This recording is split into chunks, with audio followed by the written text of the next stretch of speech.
გამარჯობა. ქართველების საარტილერიო ჭურვები 2008 წლის ომის დროს ქართულ ქვედანაყოფებს ზურგში ხვდებოდა.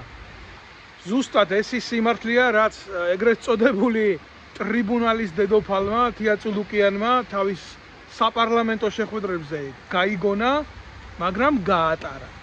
ხო, მე დღეს გადავწყვიტე, რომ სიმართლეს კიდევ ერთხელ ფარდა ავხადო, ამიტომ თუ გეყოფა ნებისყოფა წამომყევი, რომ გაიგო როგორი მოღალატეობრივი ძალა თამაშობს დღეს საქართველოს ბედით და როგორი მოღალატეობრივი ძალა ასამართლებს ეგრეთ წოდებულ მოღალატეობრივ ძალას მხოლოდ იმიტომ, რომ ხელისუფლებაში დარჩეს და თვითმიზანი იყოს მისი როგორც ძალაუფლება და არა საზოგადოებისთვის საკეთილდღეო საქმიანობა.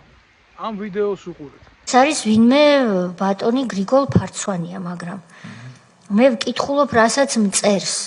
მე არ მაქვს ინფორმაცია, რა ტიპის სამხედრო გამოცდილება აქვს. მე ვარ გრიგოლ ფარცვანია, დამთავრებული მაქვს თბილისის დავით აღმაშენებელი სახელობის გაერთიანებული სამხედრო აკადემია, საერთო საჯარისო ფაკულტეტი. მსახურის პერიოდში მაქვს შესრულებული საბრძოლო მისიები კოდორის ხეობაში წარმატებით.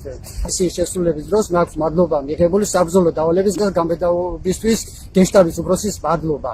ვიმყოფოდი კოსოვოს რეგიონში სამშვიდობო მისიის შესასრულებლად. სამსახურის პერიოდში მივიღე მესამე ხარისხი მედალი უნციკლო სამსახურის ქვეყანაში განვითარებული მოვლენების გამო მომიწია 2008 წლის ომში მონაწილეობა. ჩემს დაგისრებულ მოვალეობას დავართავი შესაბამისად, როგორც მოიქცეოდა ნებისმიერი სამხედრო მოსამსახურე. ომის მსვლელობის პერიოდში უამრავი შეცდომები იქნა დაშვებული ხელმძღვანელობიდან, თუნდაც ერთ-ერთი შეტევის დროს ფეითებს დაასწრეს ბრძანება. ამ დროს მომენტალურად აღმოჩნდა ჩვენი არტილერიის ცეცხლის ქვეშე 82-იანი მინამიოტი დაახლოებით დამეცაით 50 მეტრაში. ღმერთს მადლობა, რომ წოლელად მდგომარეობაში ვიყავი და ალფა-ასეულს მესამე ათეულთან ერთად მყოფი ყველანი გადავრჩით. მაგრამ ის ფიქრობს, რომ ეს იყო უბრალოდ 20 დონის ქვედანაყოფის საქმეო. შესაბამისად, შეგვიშვეს, მიუხედავად ამისაო, შეგვიშვეს ბატალიონი. ვინაიდან ბატალიონს არ იყო ტერიტორია, ჩვენი ქვედანაყოფი მოექცა საკუთარი ცეცხლის ქვეშ. აღარ გააგრძელოთ მეტი ალბაზონცია რა. დავასრულებ, ხო შეიძლება. ამის მოსმენა არარელევანტურია. არარელევანტური არ არის, ამის მოსმენა იცით რისთვის არის კარგი, რომ თქვენ ეს პროფესიონალურ დონეზე გააბათილოთ. ტაქტიკურად პოზიციაზე ყოფმა დანაყოფმა ჩაიდინა შეცდომა ერთმანეთში და ამას ავალდებულებს ზაზე გოგავას და უმაღლეს თავარსარდალს. გოგავას არ ახსენებს, აბა ვის ახსენებს, ახლა რაზე მელაპარაკებით? არა, არ ახსენებს, თორემ გეტყოდით ამ წერილს თუ გნებავთ. ეგ ხალხია, რომელიც ბუჩქებიდან უყურებს ხოლმე ომს და მე წაიგნებს იწერება რა. კარგი. პატივიცენ იმ სამხედროების საფლავებს, რომელიც იქ არის. კი ბატონო, შესაბამისად ეს შეცდომა და ასეთი ტიპის შეცდომები არ ყოფილა დაშვებული. ეს იყო როგორ არ ყოფილა დაშვებული? ომის მსვლელობის პერიოდში უამრავი შეცდომები იქნა დაშვებული ხელმძღვანელობიდან, თუნდაც ერთ-ერთი შეტევის დროს ფეითებს დაასწრეს ბრძანება. ამ დროს მომენტალურად აღმოჩნდა ჩვენი არტილერიის ცეცხლის ქვეშ. ომი არ არსებობს, სადაც დანაყოფს ცეცხლს არ უხსნის. დღევანდელ დღესაც კი, როდესაც უმაღლეს ტექნოლოგიებით უყურებენ, მაპატიეთ ამ ტონზე.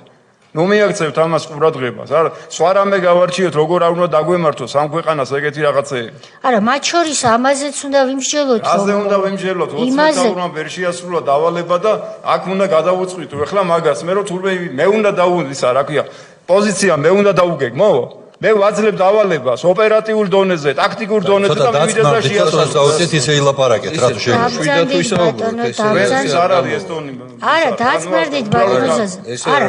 უემოციოთ აგვისტოს ომზე საუბარი არის გამორიცხული. რაო გოგავა, ომი ყველაფერს ჩამოწერს, ომში ყველაფერი ხდება.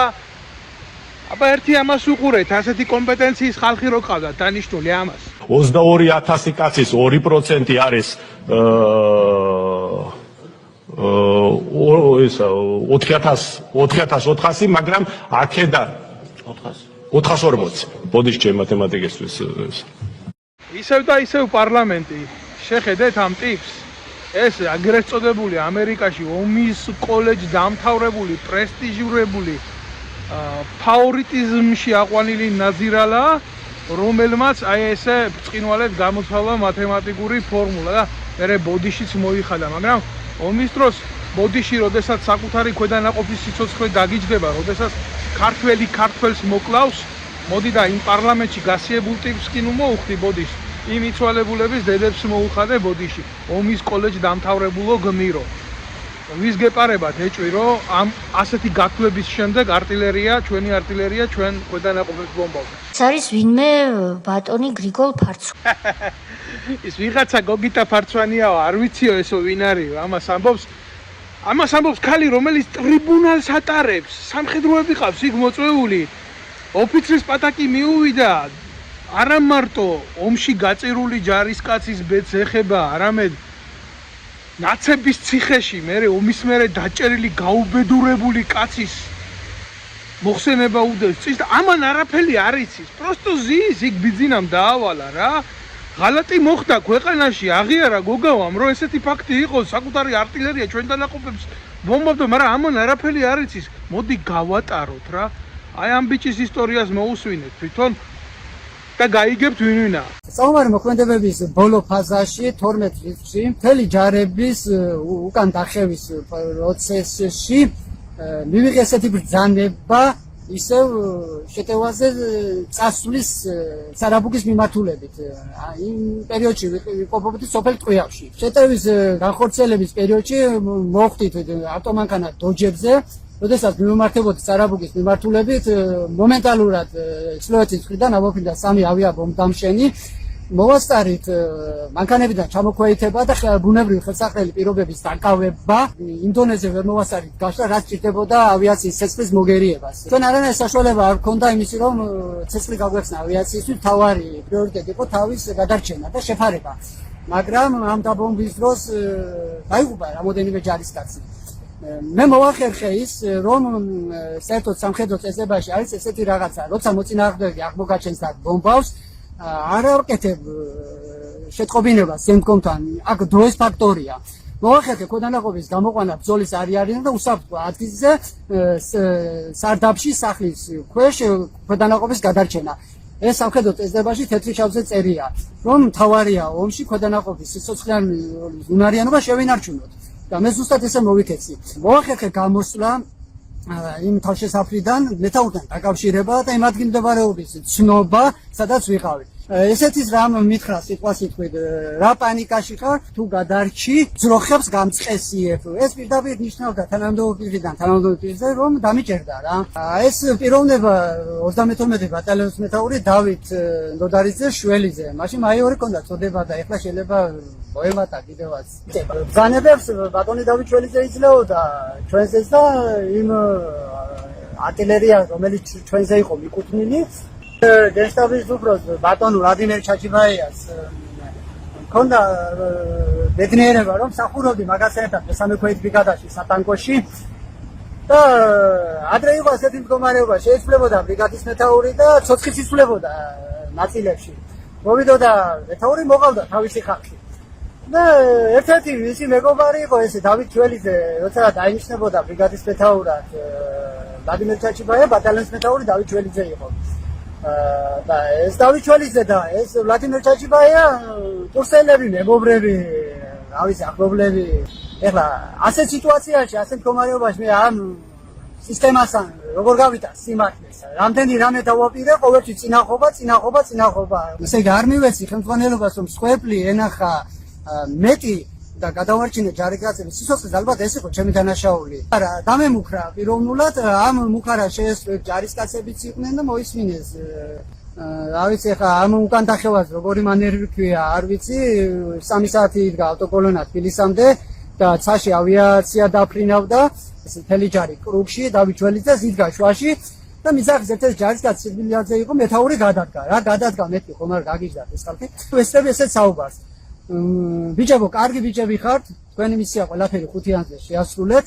მე უკვე თქვენი მეთაური აღარ ვარ და მთავარი ის არის, რომ იარაღი ჩავაბაროთ და თქვენ თავს მიხედეთ და ვიშლებით. ეს ჩემთვის იმ წუთში შოკის მომგვრელი იყო, რაც მეთაურმა ბრძანა გავედი რამოდენიმე ოფიცერს შევეკითხე, მეთქი რა ხდება, რაც თქვა მეთაურმა გააკეთეთ ის. ჩემს თვალწინ, ჩემ ასეულის პირადი შემადგენლობა დაახლოებით ასეულების მიხედვით 4 ასეული იყო. შეერაღების სერჟანტებს, ვისაც ავალია შეერაღება, ჩააბარეს იარაღი, ჩამოვაბარე ჩემ ბიჭებთან ერთად იარაღი და დაველოდე მოვლენები. მოვლენები ის იყო, რომ მთელი ბატალიონი ჩემ თვალწინ დაიშალა. ოჯის ტყეში იკრიბებოდნენ ჯარისკაცები. დავჯექით ბანკანაზე დაახლოებით 7 ჯარისკაცამდე. და ავედით კოჯოში 60 კაცამდე მივედით და ჩაულებრად აღვისყეს სიაში მოგწე ჩვენი იარაღი აღჭურვილობა მისაღამოსვე მირეკავს ვიღაცა ტელეფონზე იცით რა თქვენთან გასაუბრება მინდა ეს იყო როგორც მე აღმოჩნდა დავით აბრამიშვილი გამომძიებელი ისა ბატონო გრიგოლო ესეთ სიტუაციაო ამიყვანა იქ რაღაცა ფორმალობაო რაღაცა მეთაურს აი პრობლემები ექნებაო თქვენსაც რა იმ სიტუაციიდან გამომდინარე რას მოხდა თბილისის ზღვაზე რაღაც დამიწერეო და ის კარნახობდა და მე ვინაიდან კანტუზირებული ვიყავი არ ვიყავ ფსიქიკურად ნორმალურ მდგომარეობაში ჯერ ვის გაუგიან კანტუზირებული ადამიანის მიცემული ჩვენება იყოს ჩვენება დამაწერია რომ ვითომ როცა ჩამოვედით თბილისის ზღვაზე მე თვითონ მარტო გადავწყვიტე ჩემით ავიღე ჩავაბარე იარაღი და ვინაიდან ბავშვი შემეძინა 16 აგვისტოს წავედი სახლში ბავშვის მოსანახულებლად. რანაირად წავიდოდი ბავშვის მოსანახულებლად, როდესაც თბილისის გორის ტრასა გადაკეტილი იყო. ეს ჩვენება დამაწერია. მე ის მთხოვა რომ ეხლა ესო რა ქვია რომ დადასტურდესო 1-5 კაცი მჭირდება, ვინცო დამიდასტურდესო ფორმალურად და ალდეგი ჩავედი ჩემ ჯარისკაცებს. თხოვე ამ ბიჭებს რომ რაღაც ფორმალურად ჭირდება რაღაც ესენი თქვა და მე აუყვანე თვითონ. და ესენი მე განაჯეჯი მოწმებად გამომიყვანეს ეს ბიჭები. შემით ითხრეს საქმე თეთრი ძაფით და ჩემჩვენებას მიეცა ესეთი ფორმა რომ როგორც აღიარებითი ჩვენება მქონდა და ეხლა წამოდია დეპარტამენტში უნდა ჩვენთან გასაუბრება. მე ვფიქრი ალბათ ომის დროს რამე ვნახე ესეთი განსაკუთრებული საომარ მოქმედებებში ალბათ დაზურვა საინტერესებს რამე ინფორმაცია და სიხარული წავედი. ჩავედი და რამდენიმე წუთში შემოდის ეს გამომწეველი და მეუბნება იცით რა თქვენ დაპარტინებული ხართ 300 რაღაც მუხლით პირველი ნაწილით და ასე შეფუთულად ლამაზად ყოფა მიმაბრძანეთ ძალის ციხეში. მე ამ 10 წლის განმავლობაში უამრავი წერილი მივწერა თავდაცვის დროში გითხოვდი აღდგენას, მაგრამ მომდიოდა აბსურდული წერილები, რაღაც სასტატო სტრუქტურული ოპტიმიზაციის გამო მეუბნებოდნენ. რამოდენიმე სამანდატოზეც ვიყავი. ვასაჩივრებდი პროკურატურაში ამ საქმეს 1000 განცხადება, 1000 თხოვნა, 1000 წერილი. აი ამ წლის აგვისტოში დამკითხეს თავად პროკურატურაში უამრავი ნანვაშუნა ყური არ გაიფეთხა მე ლომჯარიას მიმართე სახალხო დამცველის და თავარი პროკურატურის წერილი ერთ კონვერტში იდო და ესეთი რაღაც ეწერა გარემოებების არარსებობის გამო ვერ დაიწყებდნენ თურმე გამოძიებას და მე გრიგოლ ფარცვანიას რომელიც ვარ ომის ვეტერანი და ავტომატის მაგივრად მიჭირავს ეხა პრეფერატორი და ვანგრევ კედლებს რომ ოჯახი ვარჩინო მე ჩემი სამსახური ისვისაც ვისწავლე, ისვისაც სახელმწიფო ფული დახარჯა ჩემს გაზდაში, ჩამოყალიბებაში, სამხედრო პიროვნებად, არ უნდა ვეგდო ქუჩაში. მე თუ დეზერტირის მუხლით ვარ გასამართლებული და ამჟამად ვიმყოფები ამ მდგომარეობაში, მაშინ საიდან ვარ ომის ვეტერანი? აი ეს მე ვარ, გრიგოლ ფარცვანია. ეს ჩემი მოწმობაა, ვეტერანის მოწმობა, ომის ვეტერანის, რომელიც არსებობს ჩემი ომში წასვლის და ომიდან დაბრუნების ბრძანება.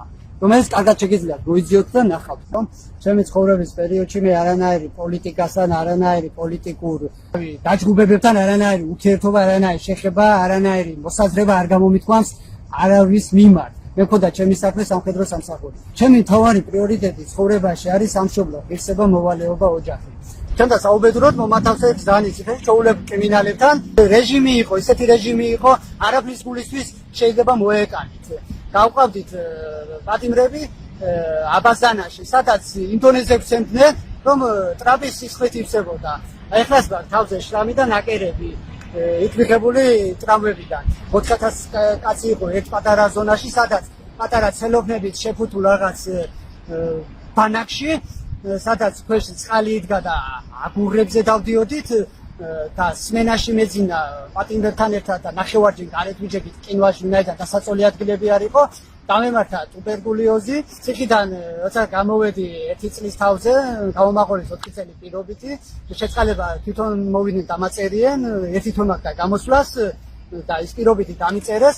დამიტოვეს სახში მისული სანამ არ ვიყავ ჩემს ოჯახს ხელწერილი დააწერიეს მე თუ ხმას ამოვიღებდი და რამე სიმართლეს ვიტყოდი ისო ციხეში შემაბრუნებდნენ და იქიდან გამოსული მე ფსიქიკური პრობლემები მქონდა ამ სტრესიდან გამომდინარე. უნალოდი ერთი წლის განმავლობაში ძალიან ცუდ მდგომარეობაში ვიყავი. დამემართა ტუბერკულოზი 6 თვე აბასთუმანში უნალოდი. ფაქტიურად დამასამართლეს ადამიანი გამიმეტეს და იმის უფლება არ მაქვს, რომ სულ მცირე ჩემი რეპუტაციის შელახვისთვის, ჩემი ღირსების შელახვისთვის, ჩემი სამართლიანობა მოგითხოვოთ. თუ ეს თუ სახელმწიფოა, თუ ეს ქვეყანაა, თუ ეს პროკურორია, თუ ეს სამხედრო დამცველია ჩვენი უფლებების, მე მინდა ირაკლი სესიაშვილს მოუწოდო, რომ რა პასუხს გამცემს აი მას, როცა მოისმენს და იმ პარლამენტში რომ ზიხართ, ბატონო ირაკლი, აი ეს პარლამენტის მშენებლობაზე რომ მიდიოდა, ფოტოშოვის მანდაც მაქვს 6 თვე წვილი მიღებული, 6 თვე არ ვიძინია, ღამის სკენაში ვიყავი, უბრალოდ მუშა, რომ აი ამ გაუბედურებული ადამიანს ოჯახი რომ მერჩინა ხონის რაიონიდან დავდიოდი 5 ლარი გზაში მინდოდა საჭმელი მინდოდა ფაქტურად 15 ლარზე მთელი ღამე მუშაობდი და იმის უფლებას არ მქონდა რომ 2 წუთი ჩამოვჯერდარიყავ და სიგარეტი მოგვეწია ერთ კაცზე 5 ადამიანი იყო ზედამხედველი და თუ რამე პატარას შეხედავდნენ ისეც იყო ჯარიმები 5 ლარია და ესეთი რაღაც მომხდა რომ ბრალე მისულვარ ვინც იყო ხელმძღვანელი და მithქვია რომ დაჟე მინუსებშიც გადავსულვარ რომ იმდენი დაჯარიმება გამოუწვევია როგორ ახლა ნორმალური ადამიანი მთელი ღამის განმავლობაში იმუშავებს და 2 წუთი ვერ უნდა ჩამოჭდეს ან დაისვენოს ან სული მოიწვას მაგრამ ესეთი მასოხისტურად ექცეუთ თქვენ ადამიანებს და თქვენი სისტემა რომ ეხლა ბედნიერად გრძნობთ ხალხის ობლზე და ჯაფასი აშენებულ პარლამენტში და იხებთ აბსურდულ კანონებს არ მინდა შელახული რეპუტაციით შელაცხული ღირსებით ვიცხოვრო და იმისთვის ვიბრძვი რომ ჩემი ღირსება, ჩემი ადგილი, ჩემი კონსტიტუციური უფლება, რომელიც ყველა მოქალაქის უფლებაა, რომ ნებისმიერ სიტუაციაში ქვეყნის გასაჭირში ავდგე, ავიღო ერაგი, დავდგე საქართველოს სადარაჯოზე და ვიღაც პატიოსანი კაცი, რომელსაც საერთოდ არ ჭერია ერაგი, წავიდეს წინახარზე და მე ტელევიზორიდან უყურო საომარ მოქმედებებს. მე ვიტყობ ჩემს ღირსებას, ჩემს კონსტიტუციურ უფლებას ქვეყნის წინაშე.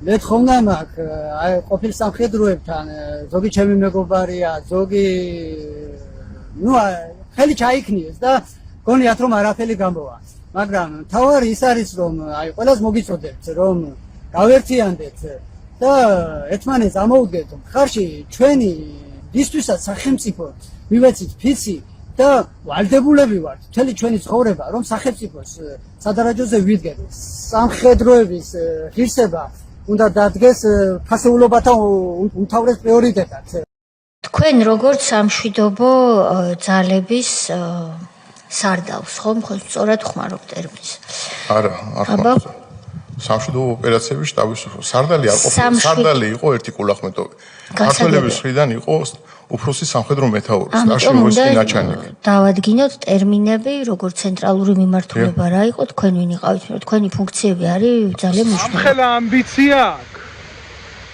სამხედროებს ასამართლებს და ვერ გაუგია ეს ყურაშვილი იქ სარდალი იყო თუ ვინ იყო ვერ გარკვეულა რას წარმოადგენს ვინ აყავს დაბარებული ის არის ის წულუკიანი ერთიანებული შტაბი ჩავაყენე საქმის ყურში თქვენ როგორ წარმოგიდგენიათ როდესაც რომ განგაში უშუალობის საბჭოს გარეშე გენშტაბის გარეშე ამეთ ეხა და სახლებზე დამეკაკონი და რას მეკითხებით ვერ გავიგე თქვია გადასარჩენი ხავდო ბოლო წამოვდეთ ცდილობდით რომ აგვეცილებინა კოფრი რას ვიქა და რას არა ნახეთ რას გეკითხებით რა გინდათ ბოლო რას მეკითხებით რა მინდა ბოლო ვერ გავიგე ესე ბოლო რა გინდა ევაკუაციას იწყებს ვინც მომისმინე წუთი ცოტა იმასკენი ევაკუაციას ვინც არავინ არ ზის საქართველოს გასაგებია ეს ყურაშვილი ხო ვიცი მაგრამ ის ვასილე მაღლაფერის ის თეთრნივაში განასინჯი საყვარელი როა სოზარასუბარა ის რომ კაცობაზე დეთქავს და არავინ არ არისო შენზე ნაკლები კაცო რა გონორით ლაპარაკი რა ბიჭი აი ეს ყურაშვილი ზედმეც რომ ბაქიბუქობს ერთი ამას მოусვინეთ შინდისში ერთ-ერთი ცოცხლად გადარჩენილი ნამდვილად გმირი ბიჭი როა უჩა გუგუჩია რას ამბობს ამ ნაბოზრებზე ვითომ გენერლებზე ყურადღებით მოусვინეთ ჩვენ მოვხდით ნიკოზის მიმართულებით შეტევაზე შევეხები უკვე ნიკოზე გადავალ ნიკოზის მიმართულებაზე შევედით და აქ დახვდა ესენი ყურაშვილი გენერალი მიშას გმირი ასე ვთქვათ და დანარჩენები რა სხვაები პოლკოვნიკები ისიც ნახე წარიელ ლონდარიძე პარლამენტარი კიდევ ბინგო ოსეფაიშვილი აქ ნახე რა და აქაც ესეთი სიტუაცია უკვე ყურაშვილთან ამსახური ვიყავი და ვიცნობდი კარგად და მივედი ახლოს და რა ხდება გამანდირი თქვენთან ვარ აგერ თქვენ გვერდში მეთქი გამიხარდა რომ ყოფილ მეთაურს ხდები ბრძოლისულზე მე ასეთი წარმოდგენა მქონდა სულ მაგაზინო ძლიერი და ძლიერესი გენერალი მოყვება წინ ბიჭებო და მივდივართ რაც ცეცხლი არის უკვე მინამიოტები ჩართეს მოწინააღმდეგები და ეკლესიასთან იბომბება ყველაფერი რა ეპარქია რომ არის ნიქოზის რა და მივდივართ რა ზემოთ და მოდის მანქანები ვხედავ პოლიციის ვენაცვალე შავნაბადის ბიჭებს ყველა შავნაბადას უხდი იმაში რომ არიან დამანაკებული არა იქ შავნაბადაშია მეგონი ხო ესენი ეს კობრა მანქანებით პოლიციის სპეცდანიშნულების რაზმები გამოქონდათ ბიჭები დაჭრილი დაღუპულები არც ერთი არ დავშედიოდნენ გამოდიოდნენ ესენი თორე ეს მეოთხე ბრიგადა და თავისი მეთაურობა უკვე რა ბრიგადა კი არა მეთაურობაზე მაქვს უფრო ეს სად იყო უკვე მე არ ვიცი ესენი ამათ გამოყავდათ იმათ არ მინახია მე რომ კაცი გამოიყვანეს იქიდან რა თვითონ ამ პოლიციის ბიჭებმა გამოიყვანეს მაგიდან ესენი მოქმედებენ უფრო და ჩვენ ზემოთ მივდიოდით, მაინც ბრძანება მქონდა წინ და ვხედავ ესენი უკან მიდიან, ეს შავი ჯიპების კოლონა, ეს გენერლები, პოლკოვნიკები და წავიდნენ ესენი თავიანთ გზაზე. ვიცე-პოლკოვნიკ ზაზა ქვარაიას მოусმინეთ. უიშვიათ ეს პროფესიონალს, ყველა ქვეყანა იამაყებდა ასეთი ვაჟკაცი და ასეთი პროფესიონალი. რას ამბობს 2008 წლის ხალათზე? ტერს მივაყენებ ახლა ძალიან ისეთ დარტყმას, ვიტყვით ფაქტს 2008 წლის ომის შესახებ.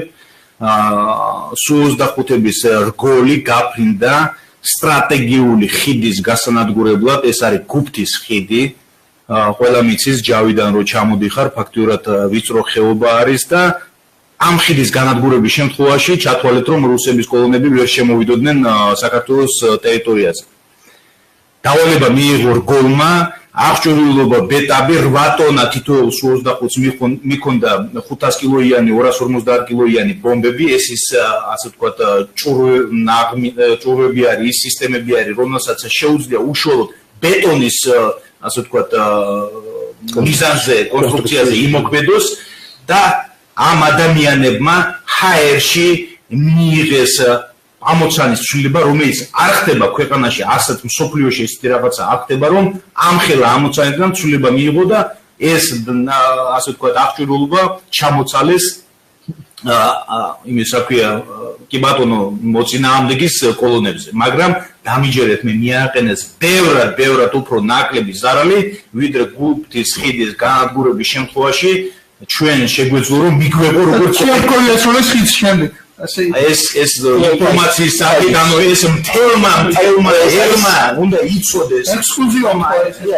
ეს ექსკლუზივია ეს არის ერთ-ერთი მაგალითი ღალატისა მე ახლა მინდა უთხრა ჩვენს მსმენელებს ეს იყო სარდალი იყო მაშინ ბატონი ნაირაშვილი და სავარაუდოდ ექნება კოდორის ჩაბარების მოღალატეობრივი ჩაბარების შესახებ ზღაპრებს რო ვისმენთ აი აქ მოусმინეთ სინამდვილეს და პოლკოვნიკ ჩაჩიბაიას მაგ დროისთვის პოლკოვნიკ ჩაჩიბაიას მე ვიცნობდი ასე ვთქვათ ძალიან დიდი ხნის განმავლობაში მას გარკვეული ავტორიტეტი გააჩნდა იმ პერიოდისთვის ჯარში ომის პერიოდში ბატონი პოლკოვნიკი ჩაჩიბაია იყო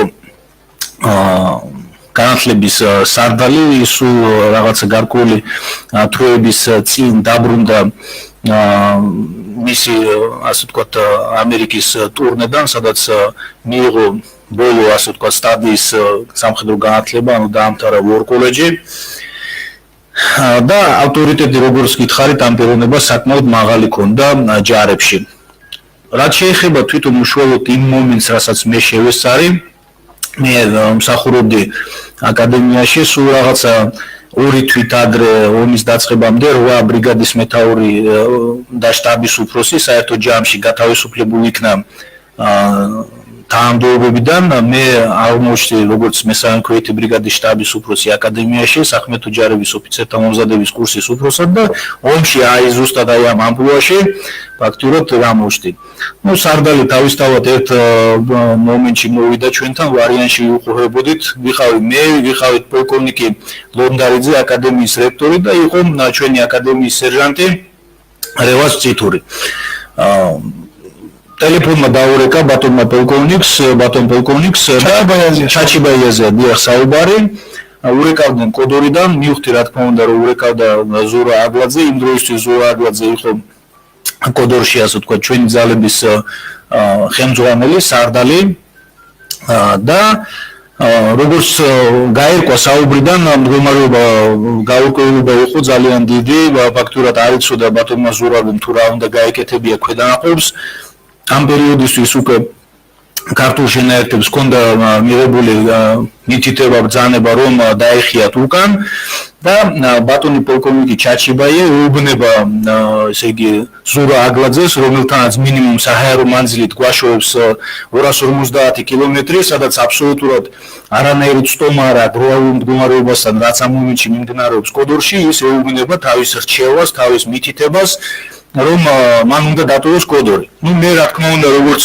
ოფიცერი, მაიორი ვიხარ იმ პერიოდისთვის, ვუთხარი რომ ბატონო პოლკოვნიკო თქვენ არ გაქვთ მეთქი უფლება, ჩაჩიბაიას ხარდიახ, პოლკოვნიკ ჩაჩიბაიას თქვენ არ გაქვთ უფლება მეთქი როგორც პირველ რიგში როგორც ადამიანს რომელიც ძალიან დაშორებულია იმ სივრციდან სადაც რაღაცა გარკვეული მოვლენები მიმდინარეობს, მეორე თქვენ არ გაქვთ უფლება როგორც განათლების სარდალს, იმიტომ რომ არანამდებობრივად რომ მისცეთ ასეთი მითითება ან რჩევა ან ასე შემდეგ და მე რაც იყო ყველაზე მნიშვნელოვანი თქვენ არ გაქვთ უფლება რომ მისცეთ ასე თქვით ესეთი მნიშვნელოვანი ადგილის როგორც კოდორია მისი მიტოვების ასე თქვათ რჩევა ის რა თქმა უნდა შეეშფოთდა მას დაეთყო ეს სახეზე ნუ იქ ვერაფერი ვერ თქვა ახლა სიტყვია და იცოდა თვითონაც ამის უფლება რო არ ქონდა რა თქმა უნდა იცოდა რომ ამის უფლება არ ქონდა მაგრამ ეს გააკეთა და მე უთხარი მას იქვე ბატონო პოლკოვნიკო თქვენ ამაზე პასუხს აგებთ მეთქი იმიტომ რომ თქვენ რაც გააკეთეთ ეს არის ღალატი ამის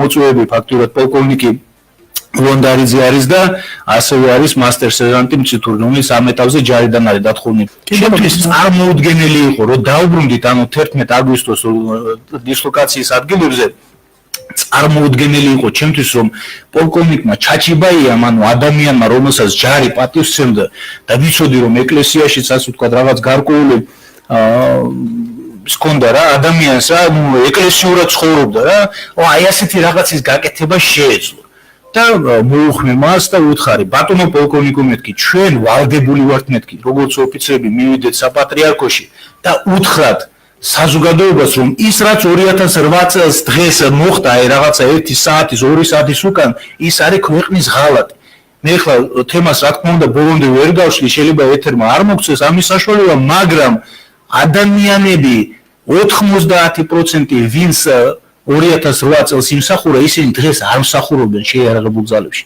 და ეს ყველაფერი შეგნებულად მოხდა მხოლოდ ერთი მიზეზით ამ ადამიანებმა იცოდნენ სიმართლე იმის შესახებ თუ 2008 რა იყო როგორ დაიგეგმა ეს პროცესი როგორ განხორციელდა და რა მოღალატეობრივი პოლიტიკა აწარმოა იმ დროინდელმა ფაქტურად ხელმძღვანელობაში იქნება თუ ხელისუფლებაში მყოფმა პირებმა იმისათვის რომ 2008 წელი დამდგარიყო და იმისათვის რომ დღესაც ვიმკიტაი ამ ყველაფერს შედეგებს და ყველაზე უფრო უარესი რა არის დღეს პოლკოვნიკი ჩაჩიბაი უკვე გენერალ-მაიორი ჩაჩიბაი არის ის არის გენერალური შტაბის უფროსი და მას ხელთ ეწიფება რომ იგივე მდგომარეობაში ჩააგდოს ჩვენი სახელმწიფო თუ ამის ასე ვთქვათ ბრძანებას მიიღებს გარკვეული წლებისგან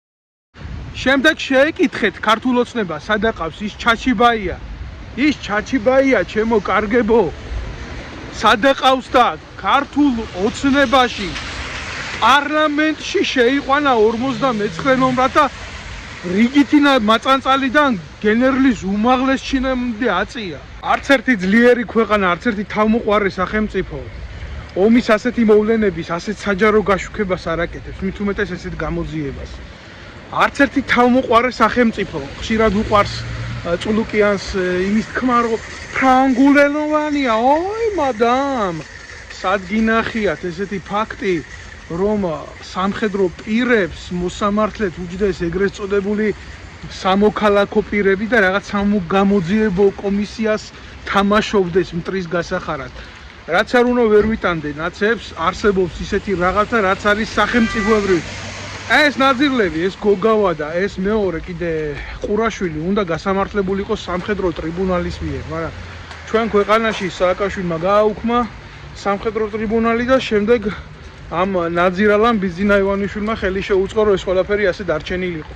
ეს არის თამაში ქართული ინტერესებით, აქ ხდება ძალიან ცუდი რაღაცეები და უნდა იცოდეთ ყველაფერი, რომ უკვე თეატრალუკიანმა ომის გამოძიება დაასრულა. თურმე ომი ახლა გამოსაძიებელი აღარ არის.